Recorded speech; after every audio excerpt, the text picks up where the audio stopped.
अभी हम ये ब्लॉक इंस्ट्रूमेंट मैंने सबसे पहले इसमें बताया था कि ब्लॉक इंस्ट्रूमेंट एसी और नॉन एसी दोनों फ्रैक्शन एरिया में हम यूज कर सकते हैं। तो ब्लॉक इंस्ट्रूमेंट जब आरई एरिया में यूज करते हैं तो उसमें हमें आरई एरिया से होने वाले इंटरफेरेंस को बचाने के लिए हमें ब्लॉक फिल्टर यूनिट लगाना बहुत जरूरी है। उसके बाद ब्लॉक बेल यूनिट लगाना जरूरी है। उसके बाद आइसोलेशन ट्रांसफार्मर लगाना जरूरी है और लाइन वायर की हमें आवश्यकता है। इसका कंस्ट्रक्शन कुछ इस तरह का होता है कि लाइन वायर हमको 4 नंबर चाहिए, जबकि हम अर्थ रिटर्न सर्किट यूज कर रहे हैं। तो अर्थ रिटर्न सर्किट से तो एक वायर को हम अचीव कर रहे हैं। तो ये जो वी एफ ट्रांसफार्मर है, इसके सेंटर टैपिंग से हम एक टॉप नीडल के लिए यूज करते हैं, दूसरी बॉटम नीडल के लिए यूज करते हैं। अब 4 वायर क्यों लग रहे हैं? 4 में से 2 वायर हमको कम्युनिकेशन लाइन के मतलब ब्लॉक टेलीफोन के लिए लग रहे हैं और 2 वायर हमको बेल यूनिट के लिए बेल बिट के लिए लग रहे हैं। आगे ये आइसोलेशन ट्रांसफार्मर है। आइसोलेशन ट्रांसफार्मर के सेंटर टैपिंग से हम टॉप इंडिकेटर और बॉटम इंडिकेटर का कनेक्शन उठाते हैं। उसके बाद ये फिल्टर यूनिट है।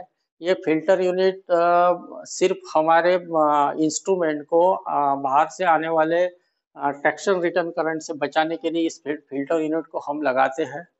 हाँ, आगे ये फिल्टर यूनिट का इंटरनल डायग्राम है। इस फिल्टर यूनिट में ये S1 और S2 ये प्रोटेक्टिव चोक है। प्रोटेक्टिव चोक है इनके और ये दोनों चोक आपके इंस्ट्रूमेंट को ट्रैक्शन रिटर्न से बचाते हैं।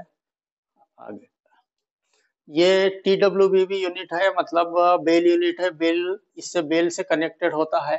इसमें आप देख रहे हैं कि ये 3 और 11 नंबर, ये 3 और 11 नंबर जब भी हम एक प्लंजर प्रेस करते हैं तो इस 3 और 11 नंबर पे सप्लाई आती है। और ये सप्लाई इस यूनिट में जाके, इस यूनिट में एक कार्ड लगा होता है, इसको TWBB कार्ड होते हैं। इस यूनिट में जाते हुए ये DC की सप्लाई AC में कन्वर्ट होती है। ये AC 150 साइकिल्स पर सेकंड होता है, जो टेलीकॉम लाइन पे जाके अगले स्टेशन पे जाता है। अगले स्टेशन पे उसी 3 और 11 पे वो आता है और 3 और 11 में आकर इसके अंदर जो ब्रिज रेक्टिफायर लगा है इस कार्ड के अंदर, उससे वो DC होके ये यहाँ जुड़ जाता है और यहाँ से जो है आपके लोकल बेल यूनिट में ये सप्लाई, ये DC सप्लाई जाती है और लोकल बेल यूनिट के उसी स्टेशन की सप्लाई से वहाँ बेल रजिस्टर्ड होती है। ये TWBB यूनिट का ब्लॉक डायग्राम है। ये जो मैंने आपको अभी बताया था कि 3 और 11 पे सप्लाई आती है। 3 और 11 पे सप्लाई, यदि अगले स्टेशन से आपको बेल रजिस्टर्ड हो रही 3 और 11 पे आएगी और ये 3 और 11 पे आके ये AC सप्लाई 150 साइकिल्स पर सेकंड रहेगी, ब्रिज रेक्टिफायर में आएगी और ब्रिज रेक्टिफायर से DC होके 4 और 12 पे आएगी और ये सप्लाई जो है आपके लोकल बेल यूनिट में जाएगी और लोकल बेल बजेगी।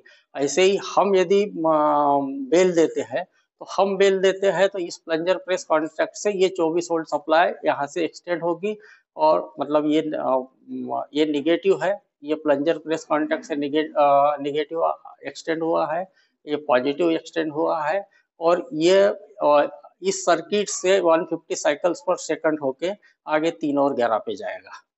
आगे अभी ये डबल लाइन ब्लॉक इंस्ट्रूमेंट का 25 kV RE एरिया का पूर्ण कंप्लीट डायग्राम है और यह डायग्राम जो मैंने अभी तक बताया, ये कैसे कनेक्शन करना इस डायग्राम में डिटेल तरीके से दिया गया है। अभी बेल कोड जो है स्टेशन मास्टर के, ये स्टेशन मास्टर के लिए बहुत महत्वपूर्ण चीज है कि यदि टेलीफोन को उसको अटेंड टेलीफोन ये बताना है अगले स्टेशन को, तो सिर्फ एक 1 बीट से वो अटेंड टेलीफोन का मैसेज देगा। उसके बाद डबल बीट 2 बीट देता है तो अगला स्टेशन मास्टर समझ जाएगा कि मुझे लाइन क्लियर चाहिए या लाइन क्लियर की इंक्वायरी मांग रहे हैं। 3 बीट बोले तो train entering in block section, जब भी एडवांस से गाड़ी जाएगी तो 3 बीट देंगे। मतलब ये बताने का, ये 3 बीट का मतलब है कि गाड़ी ब्लॉक सेक्शन में एंटर की है। Train out of block section यदि 4 बिट देता है तो ट्रेन ब्लॉक सेक्शन से बाहर निकल गई, ये उसका मतलब है